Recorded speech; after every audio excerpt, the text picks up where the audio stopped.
What if I told you that right now, as you're watching this video, your brain is actively lying to you? It's filtering information to confirm what you already believe. It's making you overconfident about your predictions. It's causing you to avoid necessary risks while taking unnecessary ones. And the worst part? You can't feel it happening. Let me prove it to you with a story that might be the most important one you've ever heard. In 1983, a Soviet lieutenant colonel named Stanislav Petrov sat alone in a bunker outside Moscow. Suddenly, his computer screens erupted with the most terrifying message imaginable. 5 American nuclear missiles were heading straight for the Soviet Union. The alarms were screaming. Every protocol was clear. Every piece of training pointed to one action. Report immediately so his superiors could launch a retaliatory strike. Within minutes, the world could be engulfed in nuclear fire. But Petrov paused. Something felt wrong. His gut was telling him to wait. But was it reliable? Or was fear clouding his judgment? He thought, why only 5 missiles? An American first strike would involve hundreds. This new satellite system, could it be wrong? He had seconds to decide. Follow protocol and potentially start World War III. Or trust his own strategic thinking over the automated system. He bet on his brain. He reported it as a system malfunction. He was right. A rare alignment of sunlight on high-altitude clouds had fooled the satellites. Stanislav Petrov saved hundreds of millions of lives because he didn't let his lizard brain hijack his decision-making. Now, you probably won't have to stop a nuclear war today. But here's the scary reality that should keep you up at night. Research from Cornell University suggests the average adult makes about 35,000 conscious decisions every single day. What to eat, how to respond to that email, whether to take that job, how to invest your money, what to say to your partner. And during most of those decisions, your brain is sabotaging you. It's optimizing for short-term comfort while destroying your long-term success. It's using mental shortcuts that worked for hunting gazelles but fail catastrophically in the modern world. This book, The Strategic Mind, doesn't just explain why intelligent people make terrible decisions. It dismantled everything I thought I knew about my own thinking. And it gave me the exact tools to fight back. Today, I'm going to break down exactly how your brain is working against you, and more importantly, what you can do about it. By the end of this video, you'll understand why you've been making the same mistakes over and over, and you'll have a concrete system to stop. Let's dive deep. The first massive concept you need to understand is what I call the war inside your skull. You probably think you're a rational person. You went to school. You can do math. You make plans. But here's the uncomfortable truth. You are a biological machine that was designed for the African savanna, not the modern office. Not compound interest. Not complex negotiations. Not career strategy. The book breaks this down beautifully by introducing the 2 players constantly fighting for control of your mind. First, you have the limbic system. This is your ancient, emotional brain. It includes your amygdala, a small almond-shaped region that processes threats and generates fear responses. This system is so old that versions of it exist in reptiles and fish. Here's what makes it powerful. It operates below conscious awareness. It can process information and generate responses before your conscious mind even knows something happened. When you jump away from a snake before you consciously recognize what you saw, that's your limbic system saving your life in milliseconds. It's fast. It's cheap to run. And it kept your ancestors alive. Now consider the second player. Your prefrontal cortex. This sits right behind your forehead and represents the newest addition to the human brain, evolutionarily speaking. This is the CEO of your mind. It handles what psychologists call executive functions. Working memory, cognitive control, future planning, complex analysis. This is what makes you human. It's what allows you to learn calculus, play chess, plan a career, consider long-term consequences. It's the seat of rational thought. Sounds great, right? So what's the problem? The problem is that these 2 systems are in constant competition for control of your behavior. And the limbic system has 3 enormous built-in advantages. First, it's faster. Your limbic system generates responses in milliseconds. Your prefrontal cortex needs hundreds of milliseconds to engage. In ancestral environments, that speed difference was the difference between life and death. You couldn't afford to carefully analyze whether that shadow in the grass was a predator. Better to jump first and think later. Second, your limbic system is more energy efficient. Here's a fact that will change how you think about thinking. Your brain represents only about 2% of your body weight, but it consumes roughly 20% of your total energy. Your prefrontal cortex is extraordinarily expensive to operate. Deliberate, controlled thinking burns glucose at a high rate and creates that feeling of mental fatigue you know so well. So your brain, following the evolutionary imperative to conserve energy, is constantly looking for ways to delegate decisions to faster, cheaper systems. Third, and this is crucial, under stress, your limbic system can hijack your prefrontal cortex entirely. When you perceive a threat, your brain releases cortisol and adrenaline. These chemicals actually impair prefrontal function while amplifying limbic responses. This is why you say things you regret when you're angry. Why you make terrible decisions when you're afraid. Why you can't think clearly during a job interview. Why stress literally makes you stupid. The Nobel Prize-winning psychologist Daniel Kahneman captured this dual architecture in his famous description of System 1 and System 2 thinking. System 1 is fast, automatic, emotional, intuitive. It's always running in the background. System 2 is slow, deliberate, effortful, logical. It requires conscious engagement. Here's what most people get wrong. They believe they're primarily System 2 thinkers who occasionally use System 1 for simple tasks. The research suggests the exact opposite. You are primarily a System 1 thinker who occasionally manages to engage System 2 when circumstances force you to. Have you ever driven a familiar route and arrived at your destination with almost no memory of the journey? You weren't asleep. You weren't unconscious. But somehow, the complex process of operating a 2-ton machine through traffic, obeying signals, making turns, avoiding obstacles happened without your conscious participation. That's your autopilot in action. And while it's extraordinarily useful for familiar routes, here's the terrifying part. The same mechanism that drives your car also drives your life, often taking you to destinations you never consciously chose. Now let me show you exactly how this autopilot creates predictable disasters. These are the cognitive biases that distort your mental map of reality. The first and most destructive is confirmation bias. Here's how it works. Once you form an initial belief about something, your brain automatically filters all subsequent information to support that belief while discounting or ignoring contradictory evidence. And this happens below conscious awareness. You don't feel yourself being biased. You feel like you're objectively evaluating evidence that just happens to support your position. Brain imaging studies have revealed something remarkable. When people encounter information that supports their existing beliefs, reward centers in the brain activate. When they encounter contradictory information, areas associated with pain and disgust activate. Let that sink in. Your brain literally rewards you for confirming your biases and punishes you for challenging them. This explains one of the most puzzling features of human psychology.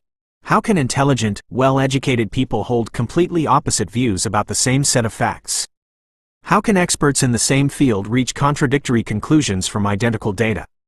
The answer is confirmation bias operating at scale.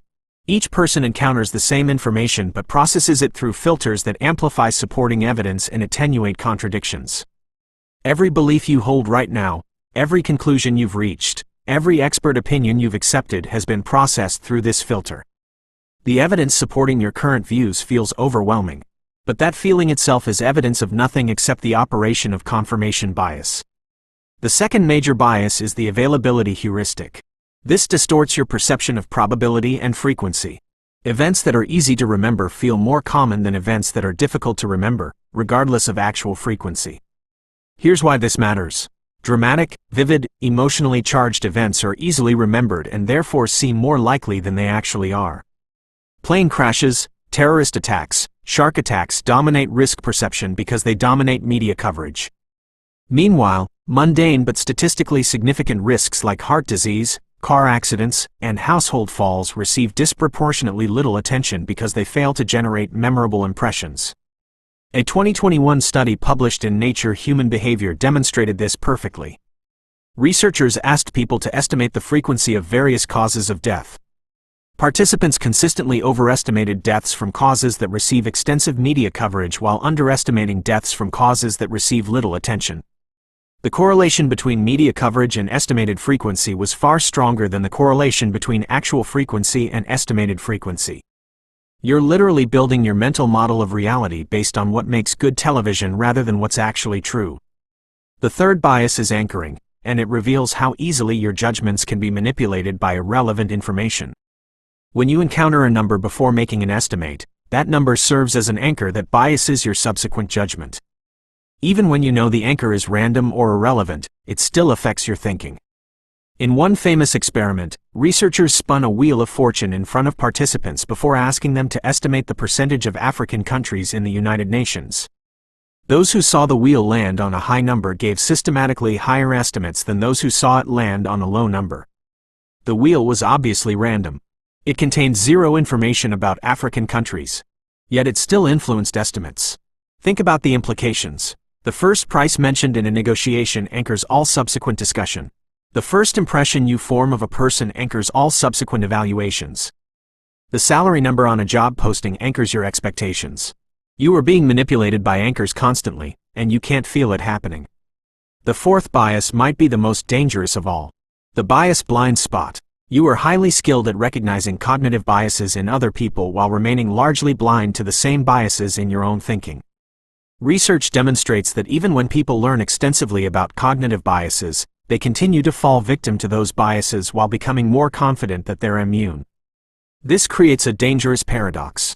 Knowledge of biases can actually increase your vulnerability to them by generating false confidence in your own objectivity. The person who has never heard of confirmation bias might at least maintain some humility about their judgment. The person who has studied it extensively may become convinced they've transcended it. So what do you actually do about all this? The book provides powerful tools, and I'm going to give you the most important ones.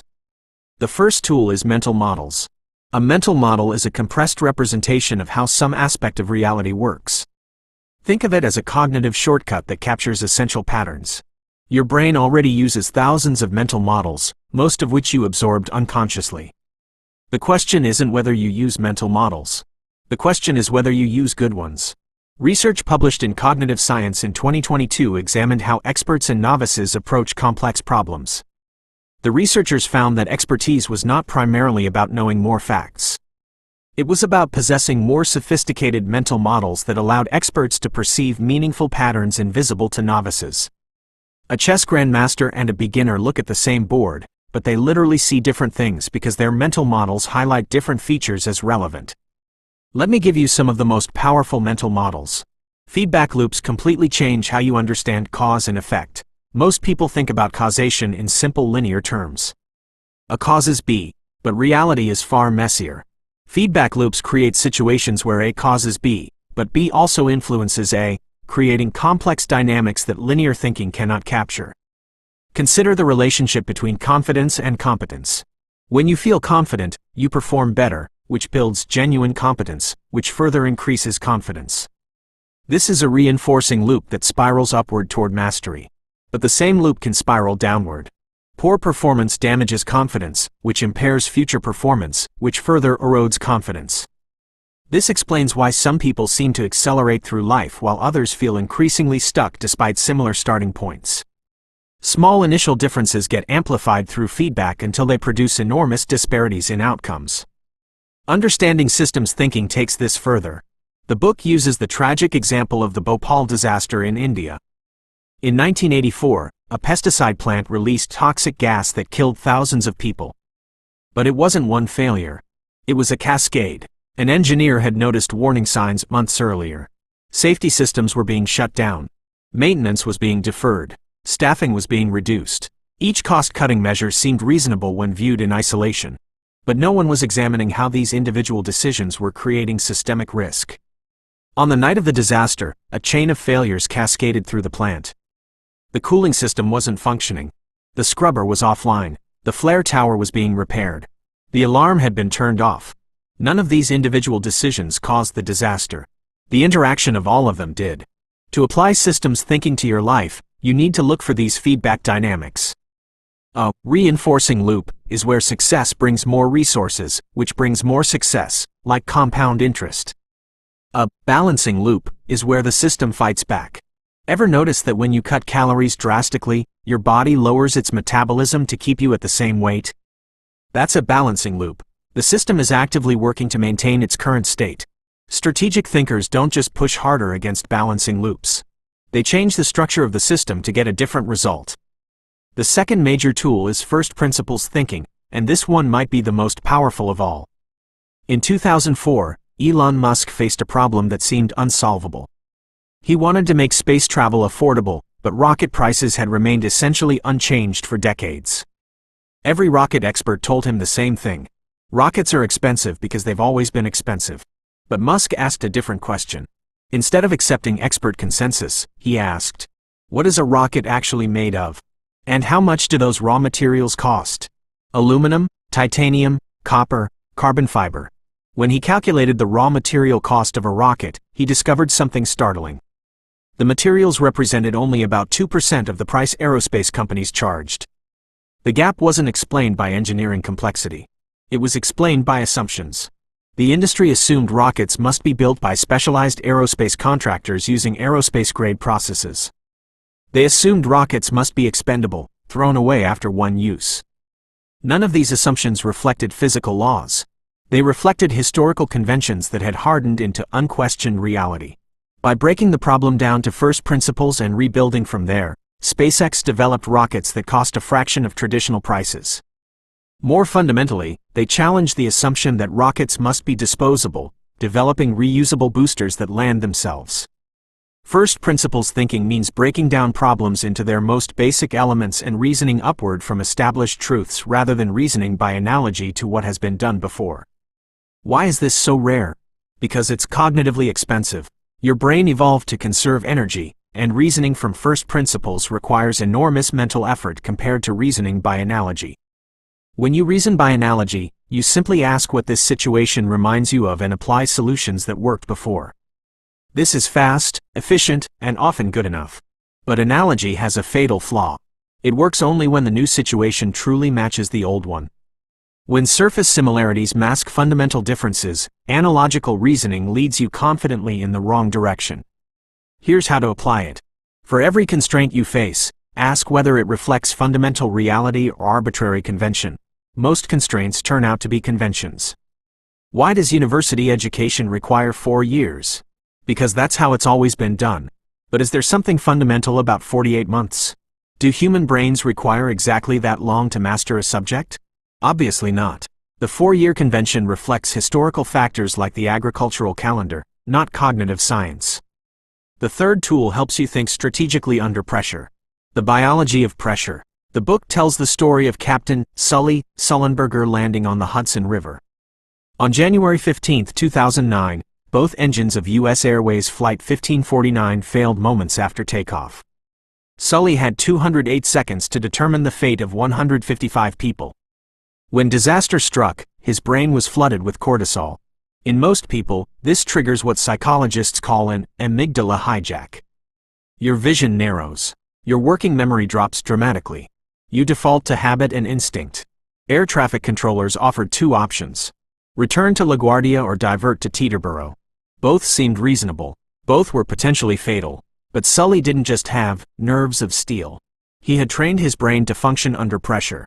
He ran rapid mental simulations, calculating descent rates and distances. He engaged his prefrontal cortex despite the physiological storm trying to shut it down. And he found a third option no one had offered. The Hudson River. The book offers a specific tool for maintaining cognitive control under pressure. The 10th of October 10 rule. When you're stressed and about to make a snap decision, stop and ask 3 questions. How will I feel about this in 10 minutes? How will I feel about this in 10 months? How will I feel about this in 10 years? This technique forces your brain to expand its time horizon, instantly pulling you out of that reactive, fight or flight state. It re-engages your prefrontal cortex by making you consider consequences beyond the immediate moment. Sully exemplified this temporal thinking. The immediate pressure screamed to attempt a return to LaGuardia. But his expanded temporal perspective revealed that an attempted return with a failed landing would create consequences measured in hundreds of lives and decades of grief. The river, while terrifying in the moment, offered better expected outcomes across all time horizons. Now I want to share my personal take on this book, because while I loved it, there's a hidden trap in this advice that nobody talks about.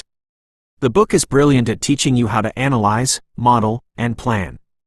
It talks about scenario planning, pre-mortems, red teaming, probabilistic thinking. But here's where I disagree, or at least where I think you need to be extremely careful. There's a fine line between strategic thinking and analysis paralysis. I've seen people become so obsessed with avoiding cognitive biases that they can't make any decision at all. They're so worried about confirmation bias that they never commit to anything. So concerned about anchoring that they refuse to start negotiations. So focused on considering all scenarios that they never take action. Remember, you make 35,000 decisions a day. You cannot run a Monte Carlo simulation on what to have for lunch. You cannot do a pre-mortem on every email you send. The goal isn't to eliminate System 1 thinking. It's to know when to override it. Here's what I've learned from actually applying these principles. Reserve deep strategic thinking for high-stakes, low-frequency decisions. Your career path, major purchases, key relationships, business strategy. For everything else, let your intuition run. Make quick decisions and move on. The book touches on expert intuition, but I want to double down on it. Expert intuition is actually System 1 thinking trained by years of experience and feedback. When an experienced physician instantly recognizes the subtle signs of a heart attack, that's not slow, deliberate analysis. That's pattern recognition operating at lightning speed. The goal isn't to become a robot that calculates every probability. It's to build a latticework of mental models so ingrained that good decisions become automatic. You're training your System 1 to be smarter. The other concept from this book that I've actually applied with remarkable results is anti-fragility. Most people try to build a life that is robust, meaning it doesn't break when hit. But a strategic thinker builds a life that gets better when hit. For me, this meant diversifying my income streams. Instead of just having a safe job with good benefits, which is robust, I started side projects, built skills in multiple domains, maintained relationships across different industries. When the economy got shaky, the pressure didn't break me. It forced me to scale the side projects, making me stronger than before. That's anti-fragility. The volatility that destroyed others actually benefited me. Don't just plan for safety. Plan to benefit from chaos. So how do we turn this dense philosophy into something you can do today? Here's your strategic action plan with 3 specific techniques. First, the why interrogation. Next time you face a constraint at work or in life, use first principles. Someone tells you, we need a degree to do X, or we have to hold these meetings, or that's just how our industry works. Ask, why? And when they answer, ask, why? Again. Do this 5 times until you hit a fundamental truth or expose an arbitrary convention. Usually, you'll find it's just a convention, not a law of physics. That's your opportunity to innovate. Second, the pre-mortem. Before your next big project, sit down for 15 minutes. Assume it has already failed spectacularly 1 year from now. Write down the detailed story of why it failed. What went wrong? Who dropped the ball? What risks materialized? You will instantly see the dangers you were ignoring because of your optimism bias. This technique works because it gives you psychological permission to express doubts that you'd normally suppress. It activates different cognitive processes than optimistic forward planning. Third, create a decision journal. Before any major decision, write down your reasoning, your confidence level from 0 to 100%, and exactly what you expect to happen. Put a date on it. When outcomes become clear, weeks or months later, go back and review. What did you get right? What did you get wrong? And crucially, why? This builds calibration over time. You'll start to notice patterns in your thinking. Maybe you're consistently overconfident about timelines. Maybe you underestimate certain types of risks. Maybe your instincts are actually reliable in specific domains. Most people never do this. They make decisions, experience outcomes, and never systematically connect the two. They repeat the same errors for decades. Stanislav Petrov saved the world by doing one thing. He questioned the data on his screen. He engaged his prefrontal cortex when every alarm was telling him to react automatically. You need to do the same thing with the data in your head. Your brain is feeding you a constant stream of information that feels like truth but is actually filtered, biased, and distorted. The good news is that now you know. And knowing is the first step to building a strategic mind. I want to know from you. What's one decision you made recently where you later realized your thinking was flawed? What bias do you think was operating? Or tell me about a strategic decision you made that looked crazy to everyone else but paid off in the long run. Drop it in the comments. I read every single one and I respond to as many as I can. If you found this valuable, hit that subscribe button. I break down books like this every week, and I always add what I actually think, not just summarizing but telling you where ideas fall short, how they actually apply, and what the author got wrong. Because here's the truth. Information is everywhere. What's rare is someone willing to engage critically with ideas and show you how to actually use them. That's what this channel is about. See you in the next one.